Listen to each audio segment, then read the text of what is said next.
Hi, everyone, and welcome to the special simulcast of the Neil Haley Show and the Love Is Podcast. I'm excited to welcome the host of the Love Is Podcast, Kim Sorrell. Kim, how are you? And I know you're excited about our guest. We get to talk to her again and some really exciting news as well. So yes, thanks again, big Kim. news. Yeah, nice to see you, Neil. I am so excited to introduce our guest, Dr. Meg Meeker, who is a global leader on child-father relationships, parenting in general. She's had over 5.5 million downloads on her Parenting Great Kids podcast. It's phenomenal. She's sold over 1 million books. She is who I want to be when I grow up. Welcome, Dr. Meeker. Thank you very much. Thank you so much for being here. So I'm so excited. The movie, your book first came, and then the movie, Strong Fathers, Strong Daughters. And what it's doing now is even bigger and greater, but it's so good. And fathers do play such an essential role in a daughter's life, a son's life as well. But man, those girls, right? Yeah. And I was looking at a program that you have that's available on your website that probably all dads should do. And one of the things you say on there, you say that fathers should be the man they want their daughters to marry. Yeah, it's kind of intimidating for fathers, but you're absolutely right. You know, fathers, I think, beat themselves up over what they're doing or not doing, and they think about what they need to say or not say, or how much money they should make, or what kind of a home, or what they need. But really what a daughter wants is for her dad to know her heart and meet her needs and meet her love needs. And when a father can actually affirm his daughter and show affection to his daughter and give attention to his daughter, that's what really cements them together. And that becomes such a big part of who she is, that as she grows older, she gravitates back towards that connection again. And so, we always seek out what we know, not what we want.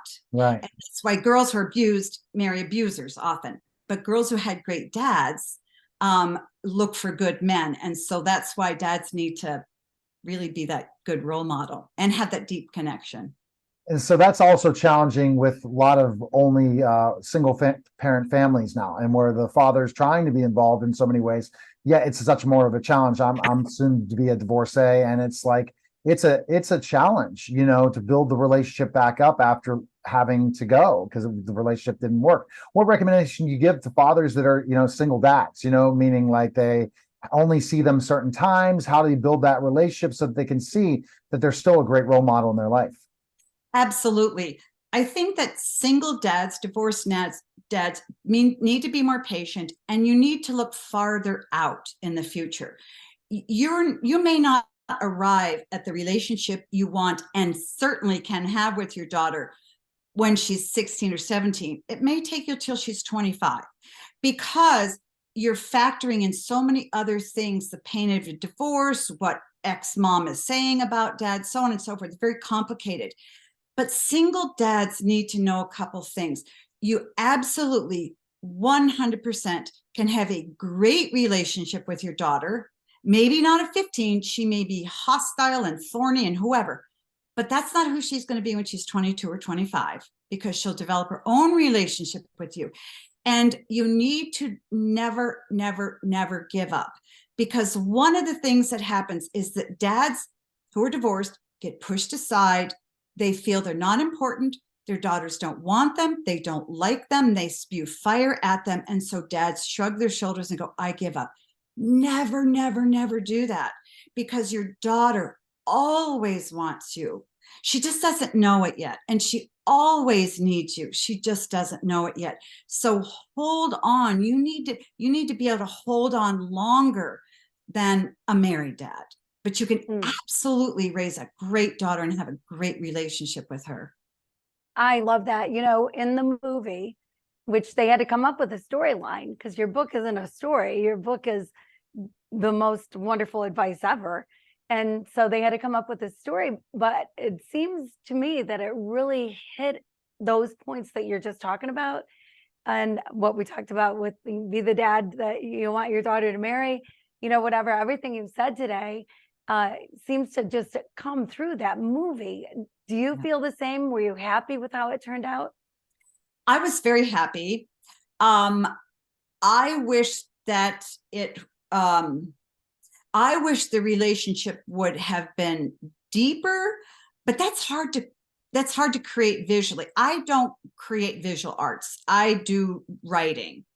And I see a daughter interact with her dad in real life. I see the tears. I see the hugs. I see everything. But I think it depicts it very, very well. And one of the things that I think is really good, is it allows dads to see how huge they are in their daughters' lives that they don't believe. Dads just don't believe it. And then secondly, the influence that a really good dad can have over his daughter. And also, it really shows how a father can be doing what he thinks is best for his daughter and then realize it's really not what she wants or needs, and turn the corner and get in the right direction. And that's what happens with the father in the movie, the main character, trying to give his daughter something that she really doesn't want or need. And then a mentor shows him how to do it, and he turns a corner, and then you see the relationship really start to thrive. And that's the thing, that you never know what's going to happen in that relationship, and how everything we deal with people and human beings. I think we have to have those conversations. We have to really develop those relationships, because we don't, it's a problem, anything, because we're rubbing off on so many people every day when we interact, and especially with our children, when our kids see how we act, that's how they're going to act. And so it's so important to never give up, as I love that point. Never. So never, and to really understand that it's not too late. I think that's what a lot of fathers right now are thinking. It's not too late, especially when they're teenagers. They're not going to be the very best. You just got to be there for them, and they'll remember that. They'll not only remember it, they'll rely on it, because dad is the one who gives them, in a very real way, daughters, a sense of security and safety and protection. For a daughter to know dad has her back, even if she thinks he's being a jerk right now, that's huge, because her thinking dad's a jerk, it's going to go away. Okay, it's going to go away, particularly if you stay the course and you act like a pretty decent guy, because your daughter needs you. Dad doesn't need his daughter, but he forgets that a daughter needs him. And I always tell dads, every woman takes one man to her grave. And it's often not her husband, it's her dad. Because your dad is your dad is your dad. A husband isn't your dad. Your coach isn't your dad. Your brother's not your dad. Your dad is your dad. And dad always has a capital D. So dad can either choose to stick with his daughter and work things out over time, or he can walk away because she feels he doesn't need it. But when he does that, her heart breaks in two. No matter what she acts like or says or runs away or whatever, even a runaway daughter, if she believes her dad has abandoned her, why in the world should she ever come back? Wow, that's pretty powerful and so true. And I think too, as parents, we have this vision of what our kids are going to grow up and do. And certainly the dad in the movie had that. He had a vision.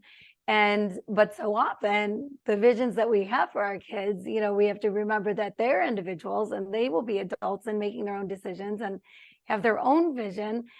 Do you see that a lot, where people are trying to inflict their vision on their kids, or disappointed in their kids for not following their vision? I see it in very enthusiastic, hardworking, conscientious parents. They really sort of craft a lifestyle and a path for their child that they believe with all their heart is best for their child. Every father wants their daughter to go up and to have wonderful children and a great career and a wonderful husband and all these things. And that's wonderful.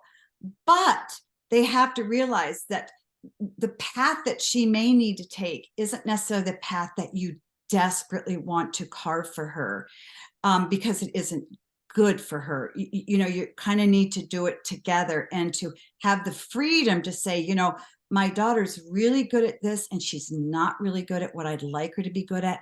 And that's just fine.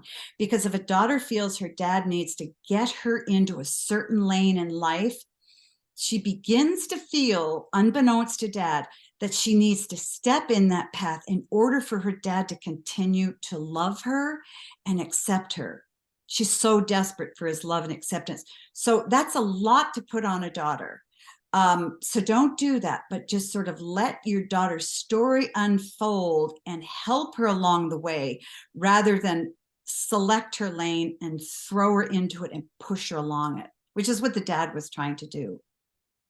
Oh, that's great. And so now you're excited, not just that it's on PureFlix, but where else is it debuting the film? Tell us about that. Yeah, it's Great American Media. Excuse me, Great American Media. It's premiering tonight at Monday 21st at 8 o'clock Eastern time. And it is doing so because it was very popular on PureFlix last year. And so I'm thrilled that it's going to continue to have an impact, because really my heart is to help every single father out there, whether he's in prison, out of prison, making $40 million a year, it doesn't matter, to help him know that he's got what it takes to have a great relationship with daughter. And he just needs a little bit of tweaking and a little bit of help. And that's what I want to do. And I've also started some online group counseling with fathers, which is fabulous. All right. We appreciate it. Thanks again. Best place for you to find information on you is go where? meekerparenting.com. All right, guys. That was a special simulcast of the Neil Haley Show and the Love Is podcast, guys. Take care.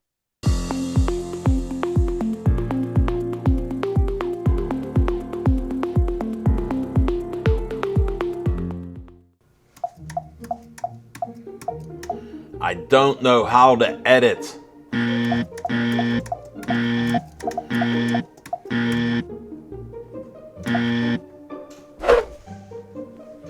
But I can.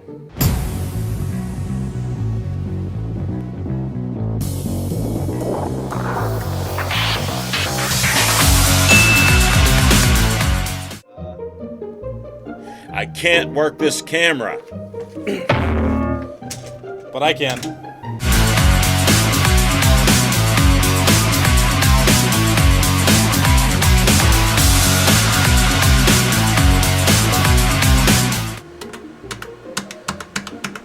I can't get this to work.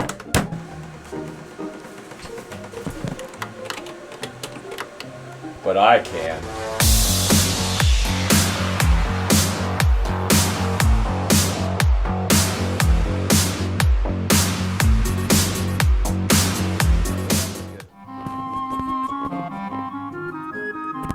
I can do this. Now I need you to do the rest. Please volunteer at BPTV. Josh, let's get this show on the road.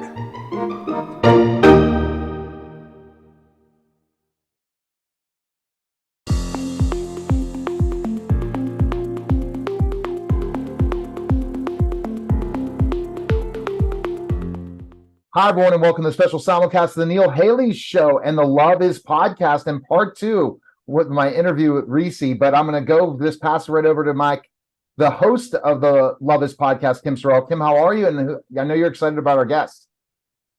Yeah, Neil, I am great. And I am so excited. Reese Palmer is resilient, groundbreaking, fabulous in every way.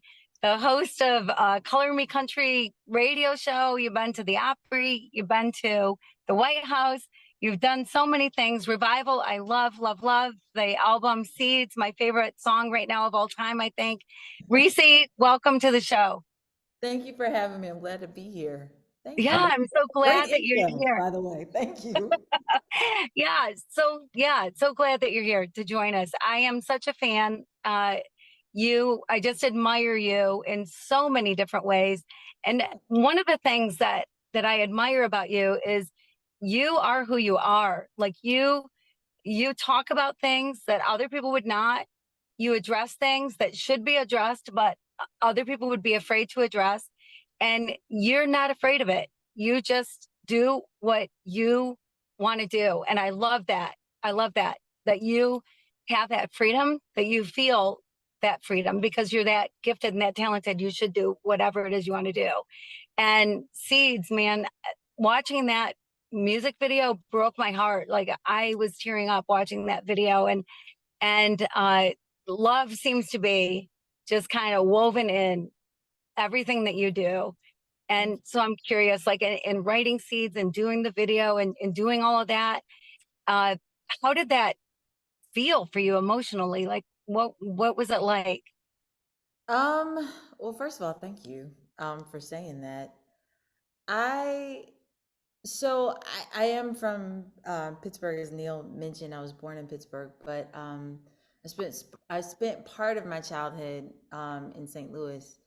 And in 2014, a young man by the name of Michael Brown was murdered in Ferguson, Missouri, and there was a subsequent uprising in that neighborhood. And so, people that I grew up with were posting about this before it made it to national news. And I remember like watching all of this unfold, like from day one up until, when they decided that they weren't going to take the police officer to trial, and everything that happened after that. And I remember feeling very sad and feeling very frustrated, and then wanting to say something in the midst of everything that was going on, but like not really being sure what to say. And so I always tend to kind of lean towards the positive. And so I appreciate you saying that that you feel a thread of love, because I try to always perpetuate that and to make sure that's where I'm coming from. And it was hard for a really long time. And then I saw this quote, and it was a great quote. It just fit the moment. And it was that they tried to cut us down, but they didn't know that we were seeds. And I think so many of the people in Ferguson and so many people, as we saw, in the summer of 2020, just feel like disenfranchised. They feel frustrated. They feel unheard. And that felt like that quote was empowering.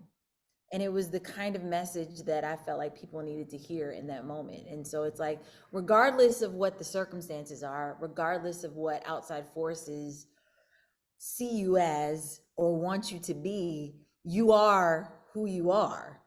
And nothing can take that away from you. And so that's where my heart was and where my head was when we wrote Seeds. And I just wanted it to be something that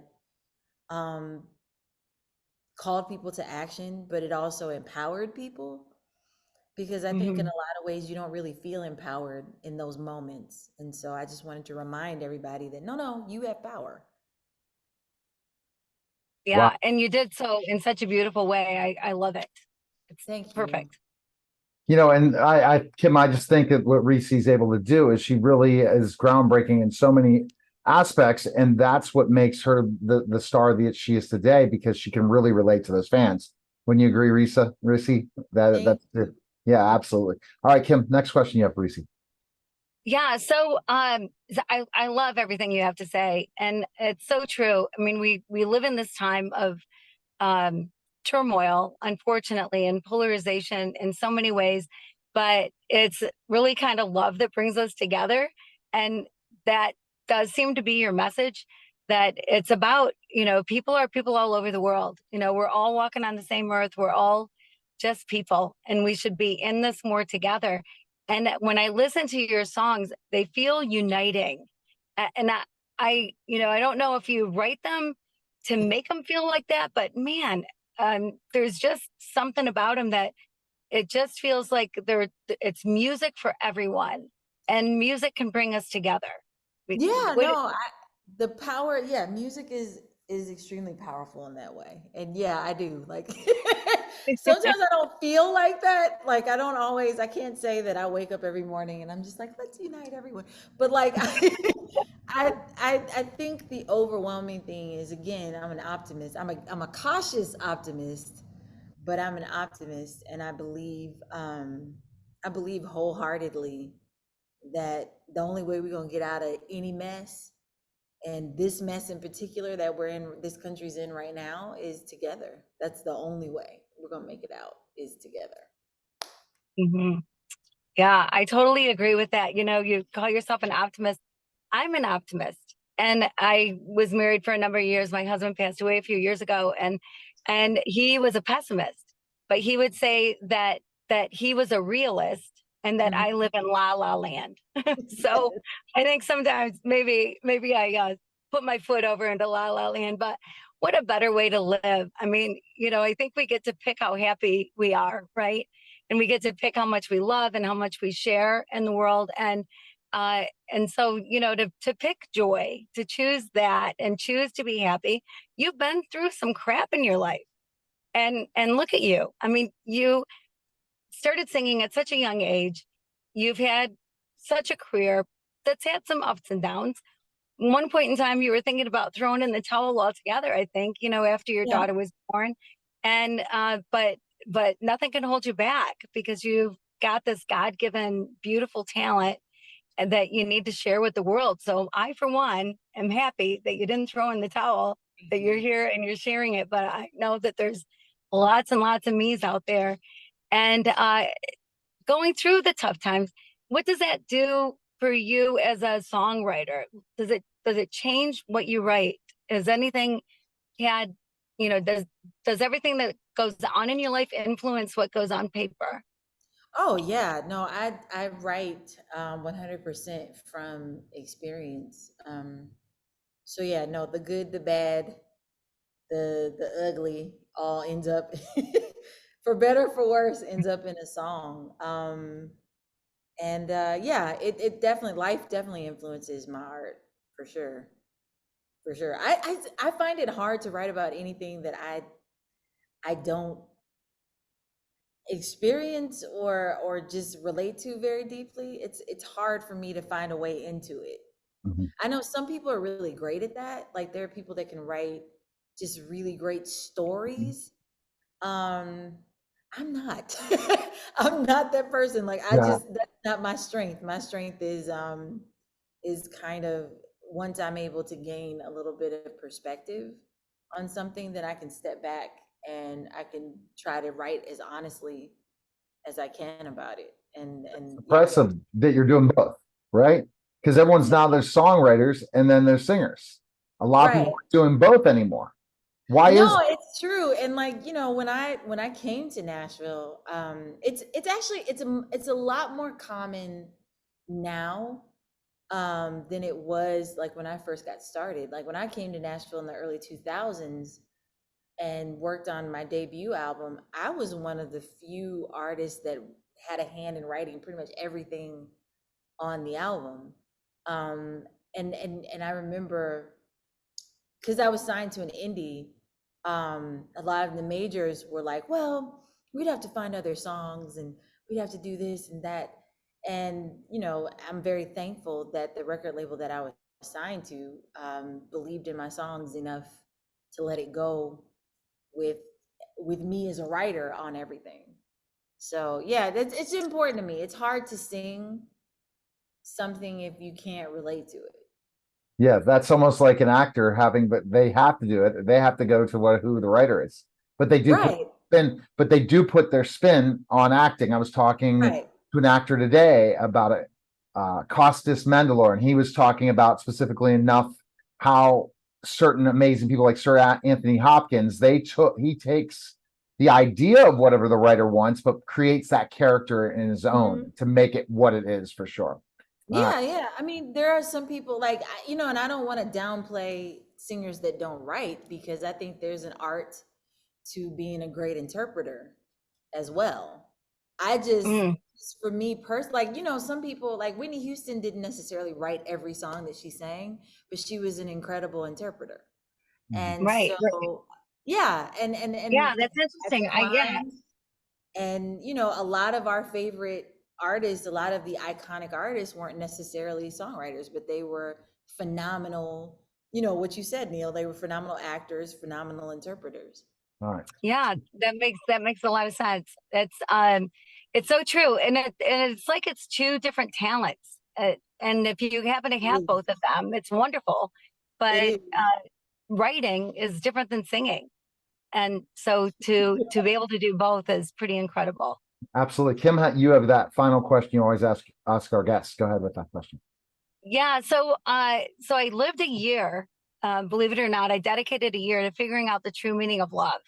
And Mm. and I did it. I figured it out. I was in Haiti most of the year when I was doing it. So it was crazy. I was chased by a motorcycle gang. Oh my gosh, some crazy stuff happened. But I'm always curious, Reese, if I had to ask you how do you define love, what would you say?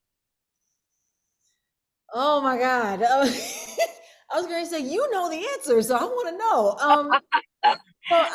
How do I define love?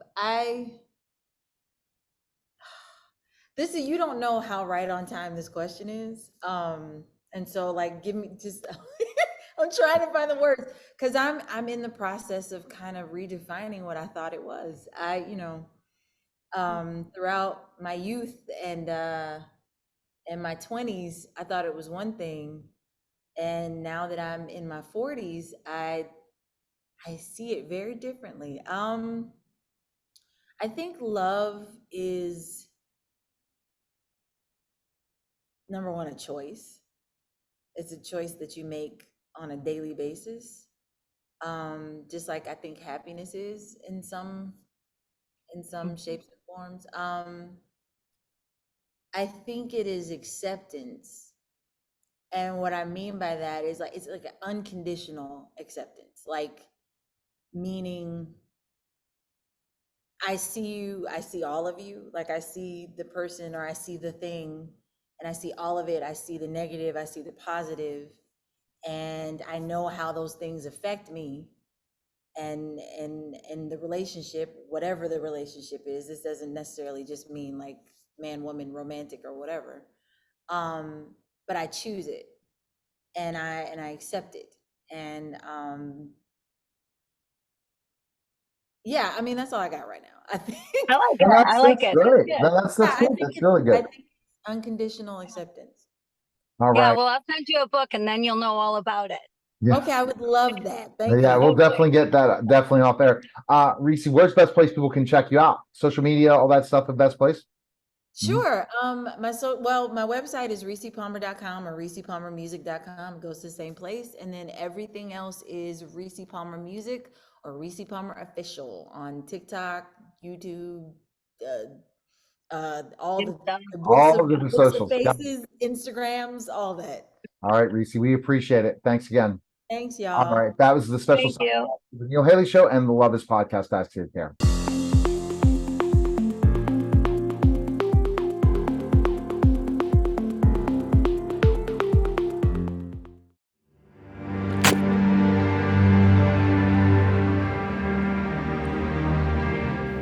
Alas, poor talking machine.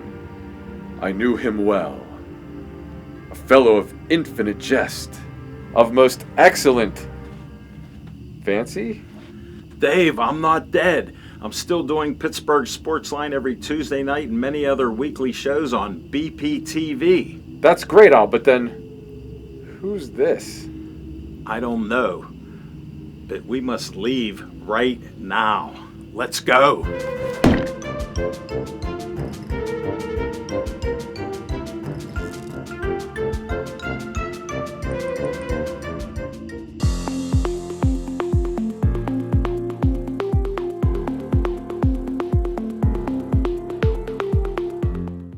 Hi, everyone, and welcome to the special simulcast of the Neil Haley Show and the Love Is Podcast. I'm excited to welcome the host of the Love Is Podcast, Kim Sorrell. Kim, how are you? I know you're excited about our guests. I got the chance to chat with them years ago on radio tours, but I mean, they're doing some amazing things that continue growth. And Kim, introduce our guests. Yes, I have been so excited about our guest today, Neil. Corey, I adore you. Willie, Aw. you're great, but Corey, you're my girl. Let me tell you about Willie and Corey Robertson. from Duck Dynasty, but not just from Duck Dynasty, from so many things. You guys have done so many things. Got a new movie coming out, The Blind, that we're going to talk about. I am so pleased to meet you both and so impressed with the things that you do. You've got this great family, and they're a great family because you worked at it. You know, families don't just become great, but you guys have put in the work, you put in the hours, written some great books about it. You've helped so many other families along the way with great advice and just giving of yourselves in so many ways.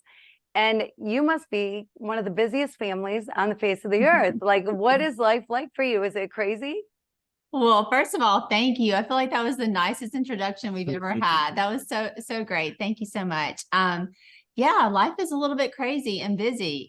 I always say it's never boring in the Robertson house. That's for sure. There's always something happening. We have a big family and it just is growing by the second. It feels like we've got another grandbaby due this month. So yeah, life's happening and got a lot of fun projects going on as well. How do you keep everything organized in the house so it doesn't become chaos, or it's organized chaos, I'm sure. Organized chaos, yes. And lots of help. Everybody pitches in, everybody does their thing. Willie's the cook in the house. He keeps the kitchen organized and going. And when he's gone, that part all falls apart. I'm eating like, whatever piece of toast I can find or whatever when he's out of town.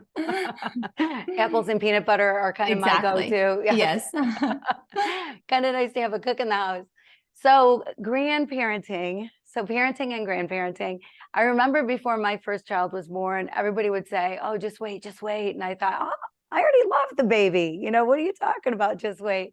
And then my child was born and I went, did my mom love me like this? Like it was, right? You remember that feeling?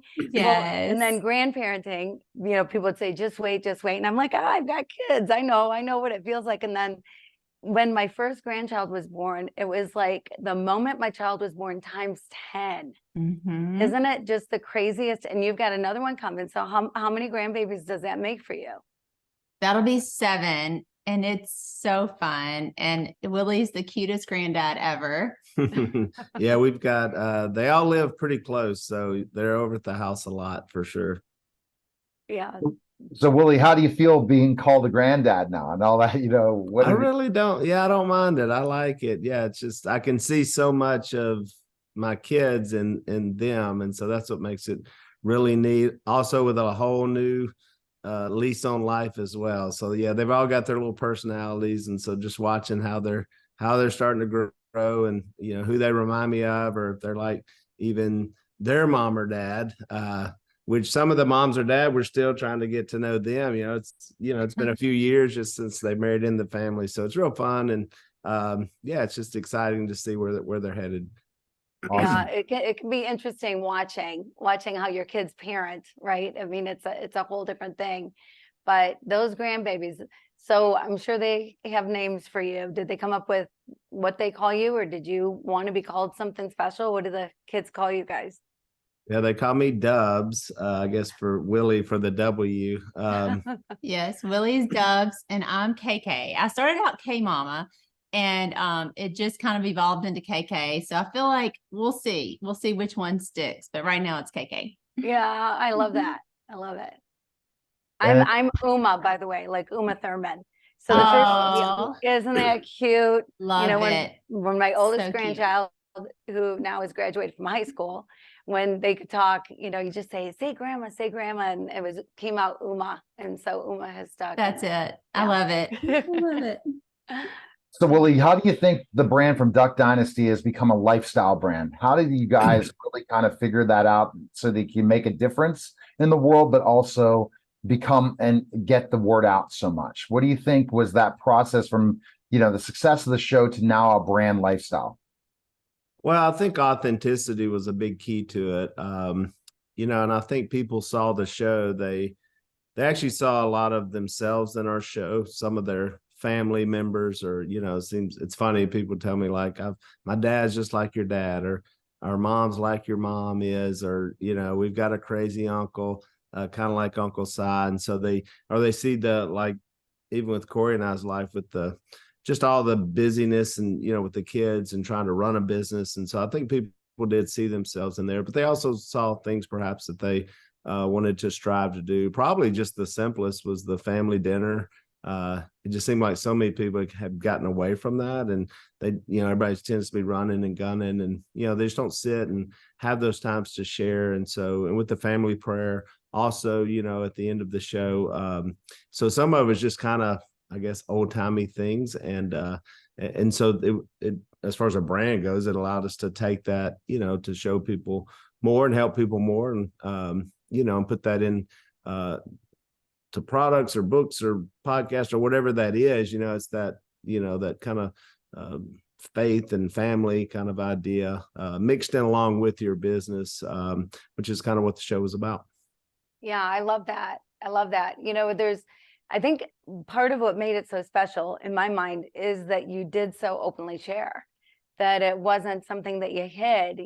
I feel like in so many shows, they try to stay away from talking about Jesus, talking about things of faith at all. And for you guys to just be so open and share your hearts is, I think, such a key component, because we need to hear it more. People need to know that it's okay to share, like, don't shy away from it. Just wear your heart on your sleeve and be the person, be authentic and be the person that you are. And you guys definitely have captured that, authenticity, which is rare. I think it's rare. I think when you have something going, when you're doing it, it seems like, well, everybody's like this, this is just normal behavior, but it's not. I'm here to tell you it's not. You guys are the real deal, and you don't see that a ton. And I appreciate that a lot about you.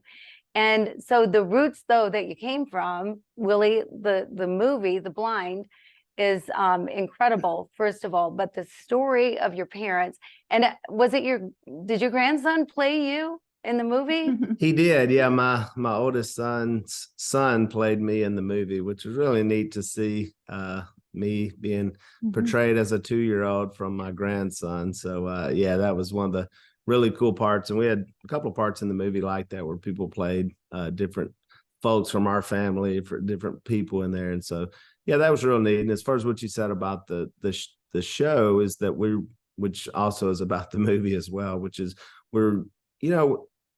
we try to act a certain way because that's what we learn from the Bible. That's what we learn from the teachings of Jesus. And so it comes up a lot. So it's going to be really hard to film a show or talk to us, I think, very long without hearing where faith, that faith element's going to come through, because it's how we manage our lives is through that, and so if someone gets a little off kilter, someone else will remind them, hey, this is what the Bible says about this. And, and so that just, in our life, it's constant. And I'm sure in everybody's life, it's constant. And if you don't have that foundation to go to, if you don't have that, word to go to, I can see how people's lives could really get messed up and, going on the wrong path. And so, which is where with The Blind, it's the portrayal of where Phil's life and Mom's life at one point in life did not have that. And so how that train just skidded off the tracks and crashed big time in numerous ways. But, the biggest was their marriage, because had that not stayed together, then our whole lives will look different. We wouldn't be on this podcast or this thing today. We wouldn't be here because there would be no business. There would have been no show, and who knows. So it's really the appreciation. I think even the dinner scenes on Duck Dynasty for us was always an appreciation that the family stayed together, that Dad was sitting at the end of the table, because there was a time when he wasn't. And that's what the movie really portrays, that, and shows that, man, this thing could have went either way. And I think a lot of people see that in their lives. And hopefully it'll help people to realize you're never too far. You can be redeemed. And so, yeah, it's a tougher movie. It's tough because it's not like Duck Dynasty. Duck Dynasty's I feel like it's the good of what happened by this painful stuff in the past. And, but again, we just wanted to share it with the world and say, hey, here it is. And here was our family. This is, it worked out good. God is good. And, but here's a time in our family's life that didn't look good. Yeah, there's an episode of Duck Dynasty that I think still holds the title for the most watched unscripted show of all time. And that's the episode. It's titled "Till Duck Do Us Part." And it's the episode where Phil and Kay renew their vows. And it was such a special moment for our family. And, looking back, I haven't watched that episode in a long time, but I remember the day we did that, we were all very emotional because we knew that, you know, had Phil and Kay not had this moment that the movie portrays where, you know, their life turned around and they chose to stay together. You know, they chose repentance and forgiveness, which is hard things. Those are two really hard things to choose, but they chose those two things and they kept their family together. And had that not happened, we would not be sitting there on Duck Dynasty, you know, making a show where they renewed their vows. So it was really special to our family. Then it was special that it became kind of the most watched unscripted show of all time because, and I think that also spoke to what people want to see, you know, in this world. I think entertainment so much is dark and tears families apart and things like, we watch these train wrecks, but really whenever we did our show, I think it spoke to like, we're all wanting to see something positive and hopeful and faith filled and all that. And while The Blind does show the hard times, it shows the train wreck, but it shows that redemption and that turn and what can happen in your life when you do turn your life to Jesus. Wow. You know, having this story out here, was it a challenge to say that as a family to come up with to do this project? Because then it's really going into the darker side that you don't see always on the reality show, right? Yeah, for sure. We talked about it with the production company, and we were like, is this what we want to start out with, you know, which is the story of Phil and Kay. And obviously we had to talk to them to see if they wanted to share with the world their darkest times in life, which is very difficult. You know, I think in Christianity and the church, even, you know, we're taught, you know, once your past is in the past and you look forward and you don't look back. And so there's all these principles, I think, that are good principles for anyone to live by. But for them, you know, to be able to even to go back there, you know, mentally and as a couple, and to be able to put that out and deal with that pain again was difficult. And but you know, at the end of the day, Mom and Dad said, well, if it helps someone else, you know, if it can help their marriage, or if it can help their family stay together, or if it can help someone who has really lost all hope. And I'm sure we all probably know those people, or we are those people. And so to able to put that out to help, and Phil and Kay have always been like that. You know, they've always been open. There's nothing in the movie I saw that I haven't heard them say, you know, firsthand, you know, to a lot of people. And so they've really been open with their lives and sharing it. And but I will say it's a little more difficult seeing it in pictures and seeing it with people playing it out. And so I was just thankful that they did share that. Yeah. I mean, it takes a lot of guts, I think. Corey, hopefully I didn't just cut you off, but it takes a lot of guts. Like a lot of people, everybody goes through hard times, but some people go to the very bottom, you know, really just hit rock bottom. And that's pretty much what happened. Like it could have, like you've said a couple times, gone one way or the other. And you never want to think about if it would have gone the other way. So praise the Lord, it went the way that it did. But for your folks, for your family to be that open and really share, I know that this film is going to help people. It's definitely going to help marriages. It's definitely going to help people strengthen their faith. And I love you talking about your family dinners, because coming together and sharing a meal, there is something just so special about that. And it's almost a lost tradition. I grew up with Sunday dinners, you know, it was always Sunday dinner was a big deal. And I love those Sunday dinners. But I don't know many families that are doing that anymore. When did you guys start? Like, when did the dinner tradition start for you in your home? And what does it really mean to you? Well, for us, in our family, we did that a lot. We had most meals together. We were poor when we lived at the end of a dead-end street road, dirt road, beside a river, and so there wasn't a lot of options. We didn't have a lot of money, and so we didn't eat out that much. And no one was delivering down there. No one was delivering food. No DoorDash? No DoorDash down there. No. It was many miles before even a gas station, and so you just had to prepare. And part of eating out as well, you know, Mom could cook really well and Dad could cook. So it was, you know, I think we liked our food anyway, the way we cooked it better. So yeah, we had those meals and we had those times, and there was like it wasn't organized story time, but it was just natural story time. There just wasn't a lot of distractions. There wasn't many TV channels. We didn't have any computers or anything like that. So it was just, that was the time to really catch up. And I say catch up, it was just time to talk about what happened throughout the day. And so they were great storytellers, my grandparents as well. And so we would, as kids, we'd just sit around and listen, and get our chance to tell a story, and we'd talk about what hunt we had just done, or the fish, or how it happened today, with the nets and how many they caught. And generally we were eating exactly what was being talked about, but that had been cleaned and now it's on the table. So yeah, that was ours. And it was really always there was never a time you took your plate and went anywhere else except for the table. I just remember that wasn't really allowed. You sat, you took your place at the table, and it wasn't like I'm gonna eat this by the TV. I don't ever remember anyone doing that one time growing up, which is amazing. I think growing up for their family, it was kind of an essential because they lived down on the river. Food wasn't, you had to cook, there wasn't like you could order pizza or whatever. And so it was the essential part of their life. But nowadays you have to create that, like you have to make space for that and be intentional about it. And so it was really interesting when we did the show.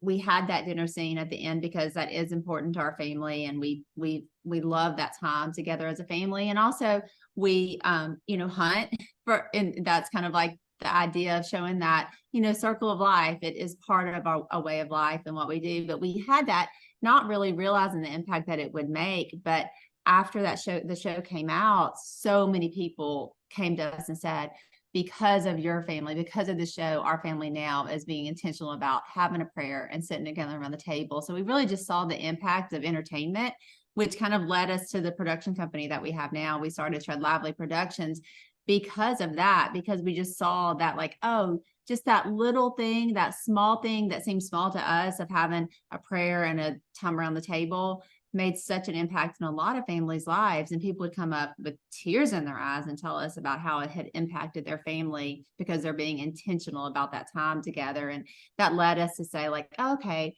like what else can we do? What else should we be doing? A lot of times we can complain about entertainment and be like, oh, there's nothing good and there's nothing I can watch as a family. But like, do we have this opportunity to actually do something about that and make more entertainment that is positive and wholesome and has elements of faith in it and hope and love and all those things that, we feel like our world is yearning for. Wow. And have you guys gotten a chance to see the film yet? What were your thoughts on it? Yes. So we actually produced it ourselves. So we were like very involved. We were on set for most of it. We got to, help do casting. We really, we were involved in every little piece of it. So I've seen it lot of times. Yeah, a lot of cuts. The first cut that came through, honestly, the first, kind of the long version, we were like, oh no, like we screwed this up. This is what's going to happen, and then it just, after a lot of work, a few days of reshoots and all that, we're like, okay, we have something really, really special. So we're very proud of it. But yeah, it's been a couple of year process. A lot of that was just trying to get the story, even just we can make it palatable for people to watch and not be rated R, because it was Dad was a rated R kind of guy, so probably more than that. But so it was just hard to show and be real. We didn't want to water this down and make it into some cheesy thing where everything seemed to go well, because most of the stories we heard were not good. I was like, well, it's tough stuff. And so, yeah, just trying to make that into a movie to where people could bring their kids to, and I said kids, I mean like mature kids. And so where they could watch it, learn from it, but also just not be so bad that it's like, whoa, this is too much. I think that idea that people are looking for both positivity and hope and all that, but they're also looking for real and raw and authentic, and not, pretending like there's something that you're not. That whole Instagram versus reality kind of thing. It's just like, so as a family, to us, it's important that we do show all of the story, because I think some people can look at a family that has like success or fame, or like, oh, they all just love each other. That's not my story. But we want to say, like, no, our story was not all perfect and this upward trajectory towards fame. Our story involved probably a lot of the things that your story involves as well, you know, but there is a point in your life where you can decide that you're going to make a change, and you're going to make a change for that will affect generations. And we've seen that in our family. Like that change that Phil and Kay made has affected generations already, because now we've got grandbabies, like we talked about at the first of the show. Right. Yeah. You know, I hear what you're saying, and it's so, so true. Like everybody has their crap, right? Everybody goes through tough times. Everybody's got something that they go through. And I think it's so wonderful when people go through a tough time, come out on the other end, and then use it for good. Like you guys are doing, like what the movie's going to do, but what you guys do in general in your lives every day. And there's just something special about that, because people can stay in the bad and kind of wallow in it, or they can make the choice of saying, no, like this can help other people. And what I learned, because you got to learn from it, right? So what I learned can help somebody else. And this movie touches on so many things. You know, it's not just the fact that your folks almost divorced. It's why did they? And then, you know, the coming to the Lord and the huge transformation that happened, but addictions that are a part of so many people's lives, and to play that out on a screen, you know, with alcohol is not, how hard was that? That seems like it would not be an easy thing to do. Yeah, Phil has said several times throughout this process, I'm embarrassed, you know, by that time in my life. And so that it is different. You know, I feel like we mentioned that they've shared these stories so many times, and we've seen the impact of these stories. There's a scripture in the Bible that talks about like God's glory is revealed through the power of your testimony. You know, it is through our testimony shows how amazing God is. You know, the fact that we can come from like death to life shows the power of God. And so, you know, he's given his testimony. He's told that story so many times, and Kay has as well. But it's one thing to do that, and then another thing to see it on a screen. And there was one podcast, we did a podcast kind of as a family where we talked about and really told a lot of these stories. And Sadie, actually, our daughter Sadie, was interviewing Phil in this one, and she said, "What do you think about the actor who played you?" And Phil said, "Not much." And we were like, "Oh no, what?" and then we realized he was meaning like, I didn't think much of that guy on the screen. Like when he saw himself on the screen in that time of his life, he didn't like it. You know, he didn't want to see that part of his life. But again, he's gone back to, but if it can help somebody, if this can impact somebody's life, if somebody's life turns their life around because they've seen me at my worst, then it's worth it. That's fantastic. That's the thing of telling these transformational stories. And Kim has a transformational story about love. Go ahead, Kim, with your question before we finish up. Yeah. So my story is that I've been in business people just like you guys. My whole life. Started my first business when I was 18, married the man of my dreams, and was very happily married. Just became empty nesters, and I found out I had breast cancer. And then 4 months later, my husband was diagnosed with pancreatic cancer, and he passed away 6 weeks after that. And it made me question some things. And one of the things was the reality of love, the true meaning of love, because it seems like you can get 10 people in the room and get 10 different definitions, but yet John says God is love. So not that God loves, but God is love. So we should be love, right? But what does that mean? I wanted to really honor my husband by living right, by making sure I'm doing this life right. So I dedicated a year to figuring out the true meaning of love, which, to be honest with you guys, I have a hard time really committing to what pair of shoes I'm going to wear that day.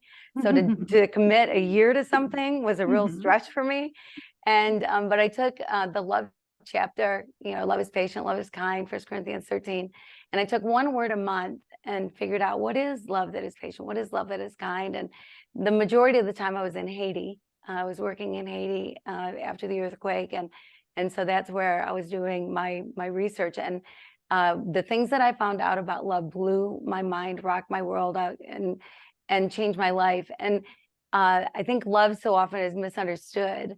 But I look at you guys and I look at your family, and if there is, certainly there's more than one common thread, but it seems to me the biggest common thread is love.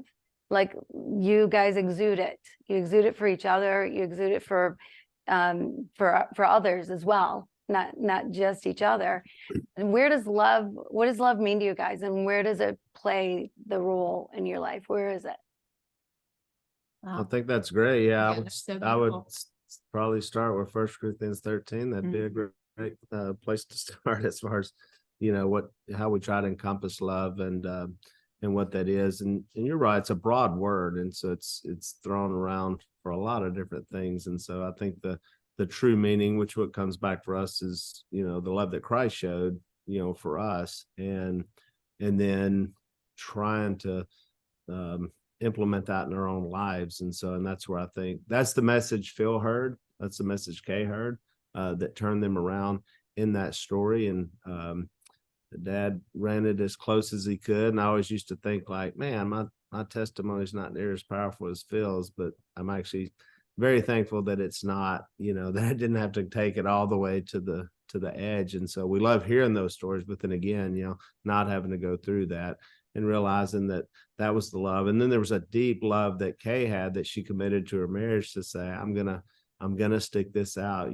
for 10 years, sticking that out. Wow.